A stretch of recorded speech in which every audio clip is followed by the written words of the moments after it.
Bueno chicos, en este caso vamos a hacer el repaso de lo que es mantenimiento de las transmisiones flexibles para lo que es, bueno, no es el caso de cadenas, sino va a ser para el caso de las correas, ¿ya?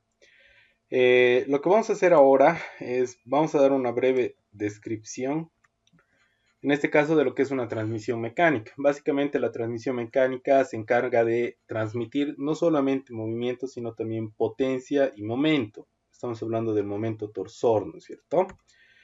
Eh, En este caso, bueno, hay distintos tipos de elementos de transmisión, ¿no? Tenemos lo que es el sistema de transmisión de cadenas, de correas, puede ser alguno que sea acople, puede ser engranajes, tornillos sin fin corona, o algún otro sistema como el que son los engranajes cónicos, ¿sí? Dentro de las características, bueno, este es un ejercicio, vamos a ver algunas características particulares, ¿no? En los sistemas de transmisión, ya sea para cadenas o correas, tenemos lo que se conoce como relación de transmisión. Esto de acá que se ve aquí como la I, ¿no? Que nos permite relacionar los diámetros, ya sea del piñón y de la catalina, o en este caso de lo que es eh, la polea movida y la polea motora. También las velocidades. Todo lo que estamos viendo en este momento acá son velocidades. Velocidad rotacional, la frecuencia también se considera como una velocidad y la velocidad rotacional al margen de lo que es el momento torsor, ¿no? También una relación del momento torsor. El tema del rendimiento, bueno, para el rendimiento es importante saber de que en teoría, ¿no? De forma ideal, la potencia que entra es igual a la potencia que sale, pero de forma real no es así porque se presenta lo que se conoce como las pérdidas. Entonces, para las pérdidas tenemos pérdidas por el uso de distintos tipos de componentes. El tema del uso de correas, por el principio de funcionamiento que tiene, que es por fricción, puede generar algunas pérdidas, ¿no? Por disipación de calor. Si es por fricción, genera temperatura, entonces hay disipación por calor, ¿no es cierto? El uso de rodamientos, el uso de, ya sea en este caso engranajes o cadenas, también genera un cierto margen de pérdida. Entonces, en teoría, de forma ideal, la potencia que entra es igual a la que sale, pero de forma real no es así. La potencia que entra generalmente es un poco mayor a la potencia que sale por el tema de las pérdidas que se presentan en el sistema de transmisión. ¿Sí? Entonces, bueno, hay distintos tipos de componentes, ¿no? Lo que estamos viendo en este momento es según la gama de productos PT que tiene SKF, ¿no? Que es para cadenas, poleas, correas, ruedas dentadas, acoples, bujes. Y bueno, en realidad SKF nos provee de todos los insumos para hacer el ensamblado de la relación de transmisión. Pero de forma un poco más real, en realidad lo que nosotros hacemos es compramos cadenas, correas y lo que corresponde a las ruedas dentadas las adaptamos o las poleas compramos quesos y nosotros mecanizamos, ¿no es cierto? Entonces, esta parte de acá, que es el principio de operación, es bastante importante. Tenemos aquí lo que se conoce como la tensión de la faja, que provoca lo que se conoce como el efecto cuña, ¿ya? Nosotros al momento de ejercer la tensión en la correa, provocamos que aparezca esto de acá que se le conoce como tensión de faja. La tensión de faja, ¿qué es lo que hace? Provoca una distribución de las fuerzas a los costados en los puntos de apoyo que tiene el canal de la polea que prácticamente provocan que el principio de funcionamiento que tiene la correa con respecto a la polea sea por fricción. Y esto se debe a que, bueno, prácticamente la correa y el canal de la polea tienen un contacto directo, ¿no es cierto? Entonces, el efecto cuña es básicamente la tensión que nosotros producimos en la correa que provoca esto que se conoce como la tensión de faja, que es una fuerza que se distribuye a los costados y en los puntos de apoyo que tiene lo que es la polea. Por eso se le dice cuñas. Estamos utilizando los puntos de apoyo que tiene el canal de la polea. ¿Sí? Eh, Dentro de las partes que tenemos de lo que es una correa, estamos hablando de una correa trapezoidal, tenemos lo que se conoce como una sección de tensión. La sección de tensión es muy importante ya que esta permite soportar la carga de todas las cuerdas y las fibras sintéticas que tiene la correa. Estas pueden ser de distintos materiales como ser el poliéster, el aramid, el Kevlar, que son materiales de alta resistencia, ¿ya? Después tenemos las cuerdas de tensión. Las cuerdas de tensión ayudan a amortiguar el impacto de la carga. Después de eso tenemos lo que se conoce como la cubierta, que es un caucho especial que, bueno, hay distintos tipos de materiales que pueden estar en el ambiente o en la misma superficie del canal de la polea. Entonces la correa tiene que tener algún material de recubrimiento que permita proteger la correa de estos materiales que pueden ser de alguna manera elementos que desgasten a la misma correa, ¿no? Entonces, la cubierta también es muy importante. La sección de compresión, que es eso que estamos viendo acá en el centro, básicamente permite absorber lo que es la fuerza que se ejerce por el efecto de cuña. Entonces, el efecto de cuña ya lo habíamos explicado, ¿no es cierto? Nosotros tensamos la correa se va a tender a ir más hacia el interior, se va a tender a pegar más hacia el canal que tiene la polea, y de esa manera se genera lo que hemos visto como el efecto cuña, ¿no es cierto? Entonces, esta sección de compresión permite resistir la fatiga debido a las cargas que nosotros tenemos debido a la fuerza de tensión, ¿sí? Lo mismo pasa con lo que son las correas síncronas, ¿no? Tienen casi las mismas partes, ¿no? Algo que es común encontrar tanto en correas como en cadenas es el ramal tensado y el ramal destensado de acuerdo al sentido de giro, ¿ya? Es importante reconocer que existe siempre un ramal más tensado que el otro. De lo contrario, si ambos tuviesen el mismo tipo de tensado, esto de acá no giraría, ¿no? ¿Por qué? Porque si tuviesen el mismo tensado, la fuerza que estamos ejerciendo acá sería la misma acá, entonces esto no se movería, ¿sí? Tenemos distintos tipos de esquemas de configuración de lo que son las transmisiones por correas. Tenemos ejes paralelos en el cual la relación de rotación es en el mismo sentido. ¿Qué quiero decir? Que si esto gira en sentido antihorario, este también gira en sentido antihorario, ¿no? En cambio, en este otro caso que es cruzado, se lo conoce como cruzado, conseguimos lo que se conoce como la inversión de giro. Para este caso, bueno, estamos hablando de correas trapezoidales. En este caso no se utilizan correas trapezoidales. Se utilizan lo que son las correas hexagonales, ¿no? Las que tienen el perfil hexagonal. Tenemos también otras que, a diferencia de esta que consigue lo que es la inversión de giro, trabajamos con ejes a 90 grados, ¿no? En este caso eran ejes paralelos con inversión de giro. En este caso son ejes a 90 grados. En este caso, las correas que utilizamos tampoco son trapezoidales, sino serían las correas planas. Después tenemos las correas que tienen el rodillo tensor al exterior, que lo que permiten es crear mayor área de contacto. Creamos mayor área de contacto y lo que conseguimos es mayor capacidad de carga, pero reducimos el tiempo de vida útil de la correa. En este otro caso, tenemos el rodillo tensor al interior, que lo que hace es reducir el área de contacto, aumenta el tiempo de vida de la correa, pero reduce la capacidad de carga. Y en este otro caso tenemos un sistema de transmisiones múltiples. Yo puedo tener un eje aquí, otro eje acá, otro eje acá, otro eje acá. Y básicamente con la misma correa estamos alimentando a todo el sistema de transmisión, ¿no? Que es generalmente lo que pasa, por ejemplo, en las movilidades. Tenemos el motor, tenemos el alternador y bueno, tenemos varios elementos que trabajan con la misma correa, ¿sí? Estos son algunos tipos de fajas.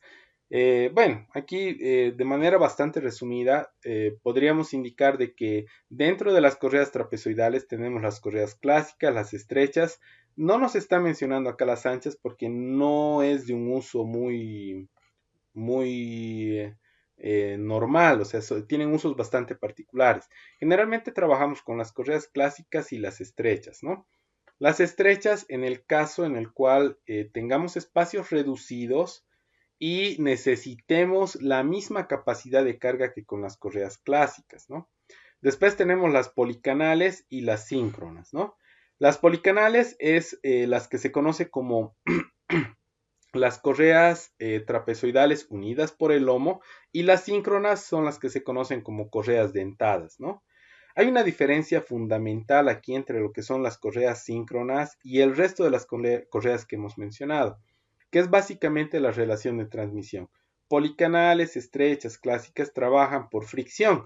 En cambio, las síncronas trabajan directamente por contacto, es como si fuese un par de engranajes. Entonces, la diferencia fundamental es que en el caso de las correas síncronas, la relación de transmisión se mantiene constante. En cambio, en estas otras, al ser por contacto, puede existir lo que se conoce como movimiento relativo. ¿Qué quiere decir esto? Que en algún momento la correa puede patinar con respecto a la polea. Entonces, la relación de transmisión ya no se mantiene constante. Entonces tenemos los distintos tipos de correas, ¿no? Las correas planas, las trapezoidales, que es de las que más hemos estado hablando, las correas redondas, las eslabonadas, que generalmente pueden trabajar con desalineamientos, las correas unidas por el lomo, que les había comentado, y las correas síncronas, ¿no? Que son las dentadas. Existen tres tipos de longitudes de la correa, lo que se conoce como la longitud interior, que va al interior de la correa, la longitud primitiva, que es la más importante, y la longitud exterior. Esto que estamos viendo acá es el estándar de tamaños de correas según las estrechas europeas, las clásicas, y bueno, en realidad dentro de las estrechas y las clásicas tenemos las versiones que vienen en milímetros y en pulgadas. Eso también hay que tener cuidado al momento de seleccionar, ¿no? Tenemos tres tipos de condiciones al momento de montar una correa, lo que es el ride out, el ride flush y el ride in. En teoría, el ride in es la peor condición con la que podemos trabajar porque la correa se está yendo al interior de la polea, entonces al interior del canal de la polea. Entonces, eso quiere decir que existe algún tipo de desgaste, ya sea en la correa o en el canal de la correa, ¿sí? El ride flush en teoría es el ideal. ¿Por qué? Porque la correa está al mismo nivel del canal de la polea. Pero en realidad esto no es tan exacto, porque cuando nosotros montamos una correa, por lo menos si esta correa es nueva, existe lo que es el ride out. Eso quiere decir que la correa sobresale un poco del canal de la polea, del canal de la polea. Pero en realidad acá esto es normal en cierta medida. Esto no puede sobresalir mucho, tiene que sobresalir una cierta medida. Y para eso tenemos estas tablitas, ¿no? ¿Cuánto puede sobresalir la correa? ¿Sí? Entonces, esto que está aquí marcadito con rojo son las medidas que puede sobresalir la correa con respecto al canal de la polea, pero en milímetros. O sea, no es mucha la medida. Miren, estamos hablando de alrededor de 2 milímetros. Si sobresale un poco más de eso, quiere decir que en realidad hay un problema entre la correa y el canal. Puede ser de que el canal no tenga las medidas, las tolerancias adecuadas de fabricación y la correa esté sobresaliendo mucho, que no es bueno. ¿Por qué? Porque le estamos quitando también área de contacto, ¿ya? Entonces, en teoría acá el ride flush es lo ideal, pero no es real. Lo real es el ride out. El ride out indica de que la correa sobresale siempre un poquito con respecto al canal de la polea, ¿ya? Bueno, algunas ventajas de este tipo de sistemas de transmisión son más económicas, es más barato comprar una correa que comprar una cadena. Son confiables hasta cierto punto, ¿por qué? Porque en caso de que haya algún tipo de sobrecarga, la correa lo que va a hacer es prácticamente patinar, ¿no? Entonces ahí es donde la correa se la conoce también como fusible. ¿Qué quiere decir? Esto no es que revienta, sino que cuando existe una sobrecarga, no va a arrastrar la carga, sino lo que va a hacer es va a comenzar a patinar la polea, ¿no? La polea con respecto a la correa puede patinar por dos situaciones. Una, por la falta de tensado y otra por el exceso de carga, ¿sí? Son más simples, son más fáciles de instalar. Esto de más fácil de instalar, en realidad, si comparamos con una cadena, la cadena es mucho más fácil de instalar que la correa. Son versátiles, se pueden acomodar en distintos tipos de situaciones, atenúan cargas de choque y eso es por el mismo material del cual están fabricadas. Permiten variaciones de velocidad, sí, son livianas, producen menos ruido y vibración. Esta es una de las ventajas más grandes, a diferencia de lo que son los engranajes y las cadenas. No requiere lubricación, por lo tanto estamos reduciendo costos de mantenimiento y protegen los equipos y aquí es donde entra lo que les decía que trabajan como fusible. Si hay alguna sobrecarga, lo que va a pasar es que va a comenzar a patinar, no va a arrastrar la carga, va a comenzar a patinar. Entonces evitamos la sobrecarga también del motor, ¿sí? Esta es una tabla que es de selección de las correas, ¿no? Básicamente las correas se seleccionan en función de la potencia de proyección y la velocidad de trabajo, ¿sí? Esta es una comparación entre correas planas y en B, que básicamente, bueno, como la correa plana tiene mayor área de contacto, puede transmitir más carga y puede trabajar con velocidades más elevadas, ¿no? Esto de acá corresponde al uso de lo que se conoce como las galgas, ¿no? Tenemos las galgas que la función principal básicamente es reconocer el tipo de perfil del canal de la polea, ¿no? Y hay indicadores. Uno de los indicadores más importantes es lo que estamos viendo acá. Uno, que la galga se tiene que apoyar por completo, tiene que haber un espacio de separación y no tiene que existir ninguna entrada de luz en este costado ni en este costado. En los costados en los cuales apoya la galga en el canal de la polea. La entrada de luz, ¿qué quiere decir? Quiere decir que hay algún desgaste o quiere decir que hay alguna variación en el ángulo del canal de la polea. Entonces puede ser alguna falla de fabricación o algún desgaste por el funcionamiento de la máquina, ¿no? Aquí estamos viendo un extremo, ¿no? Hay un apoyo, pero miren, el canal que tiene aquí la polea está completamente curveado, ¿no? Existe un desgaste no superficial, sino es un desgaste severo del canal de la polea, ¿sí? Entonces, la clave aquí es las entradas de luz. Uno, esto tiene que apoyar por completo aquí. Y dos, no tiene que existir ninguna entrada de luz. En este caso, no hay entrada de luz, pero esto no está apoyando. Quiere decir que no corresponde a este perfil de polea, ¿no? O este perfil de correa. En este caso, está apoyando. Aquí no está llegando casi al fondo. Bueno, no es un problema muy grave. Se podría llegar exactamente al fondo, pero generalmente siempre se deja un espacio de separación, ¿no? Pero algo más interesante acá es esto que se está mostrando aquí. Miren, la entrada de luz se va haciendo poco a poco más grande. Eso quiere decir que el ángulo no es el mismo del de la galga. ¿Qué quiere decir eso? Que el ángulo que yo tengo aquí de mi canal de polea no es el mismo del de la correa. ¿Sí? El tema de las poleas balanceadas, bueno, esto es normalizado. Aquí nos está mostrando una norma que es la ISO 1940, que nos ayuda de alguna manera a establecer el balance de las poleas, ¿ya?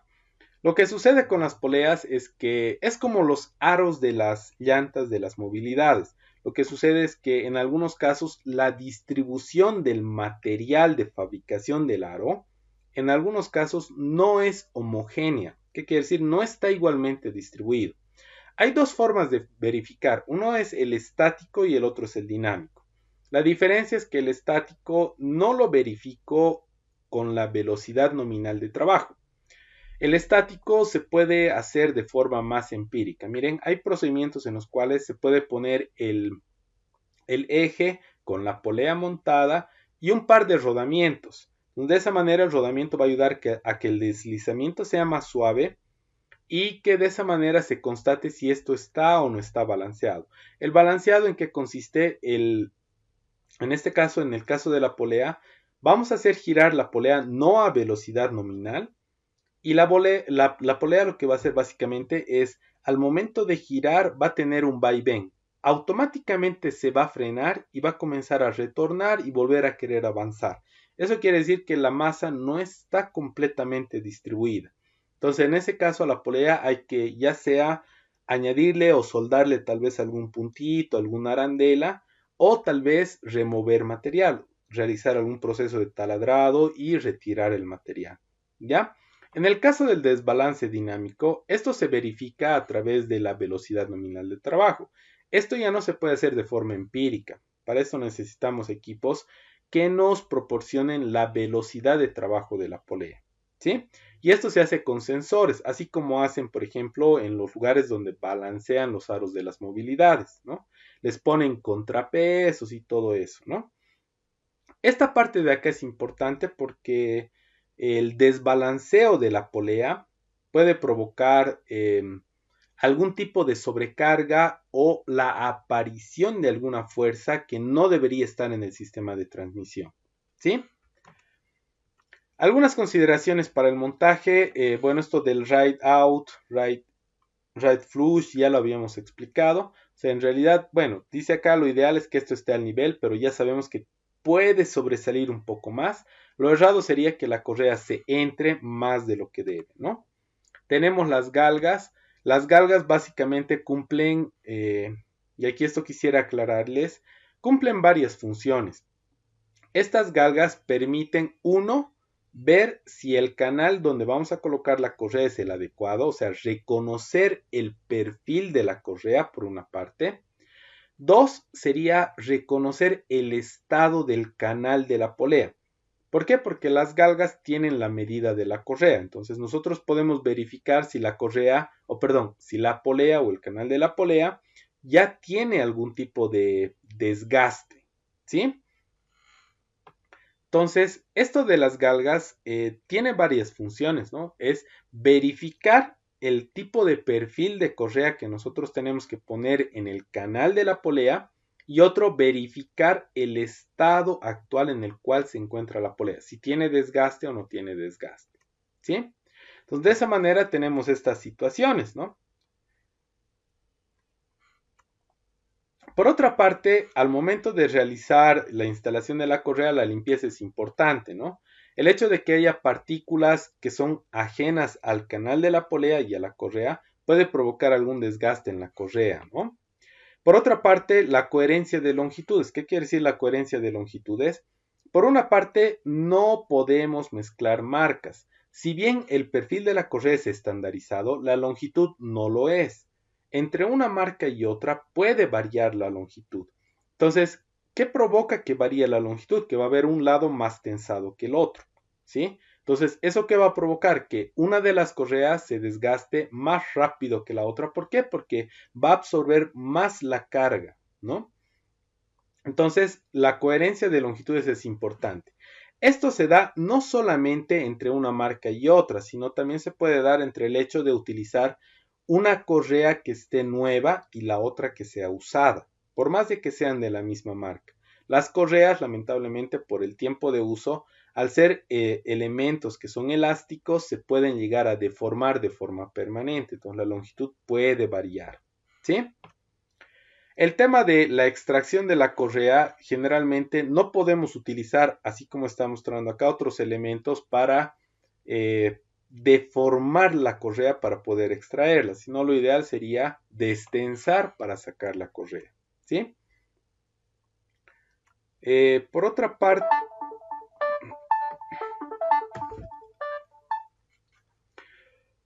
parte, tenemos algunas consideraciones para el cambio de las fajas, ¿no?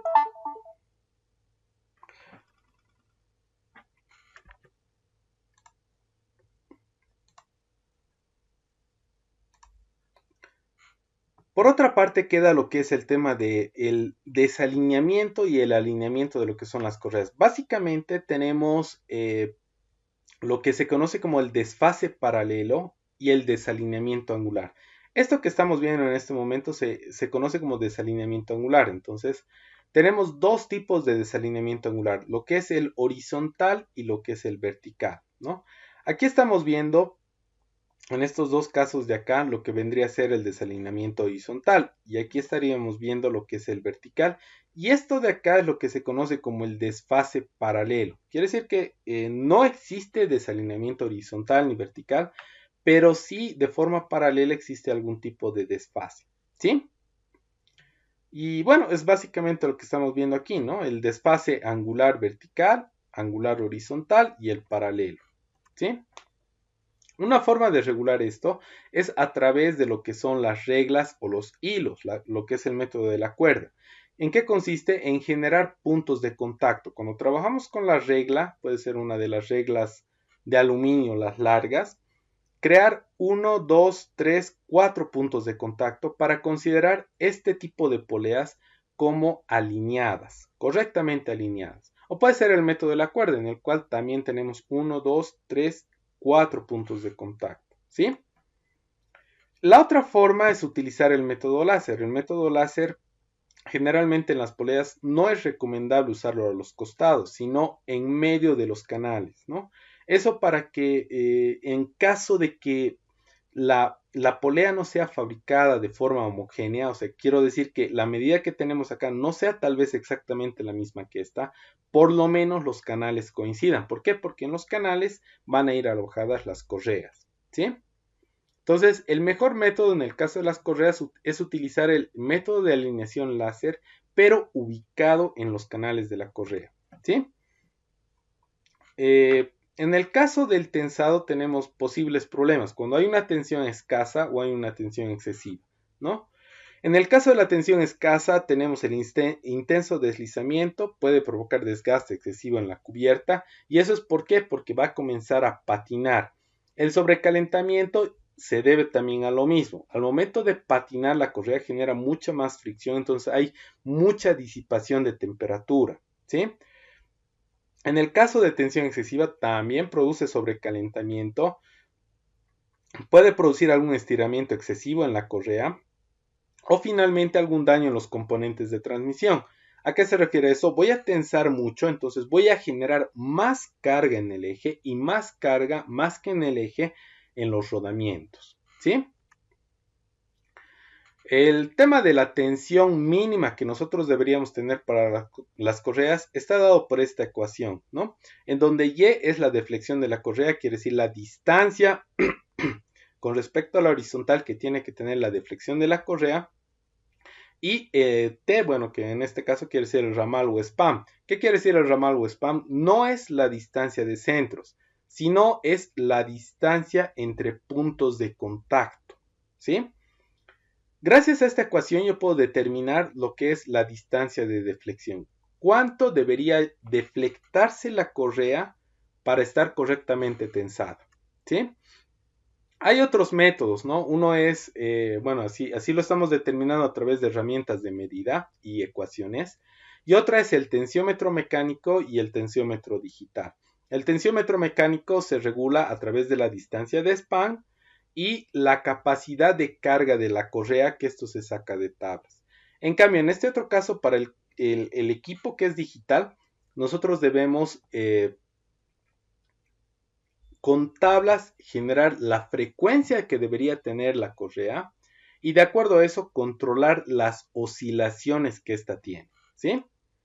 Entonces de esa manera hay, bueno, distintos métodos para lo que es la parte de tensado de la correa, ¿no? En cuanto al almacenamiento de las correas, hay algo aquí que es muy importante, que es el tema de las correas no deben ser almacenadas en el sol, no deben ser deformadas, o sea, las correas cuando las entrega el proveedor tienen una forma y tienen una empaquetadura especial, lo que quiere decir que yo no puedo cambiar esa forma. ¿Por qué? Porque hacer elementos elásticos, si yo cambio la forma y los almaceno así, pueden deformarse, ¿ya? Y bueno, estas son algunas características de fallos de transmisiones en correa, pero lo básico que les he explicado hasta ahora sería todo el resumen del tema, ¿sí?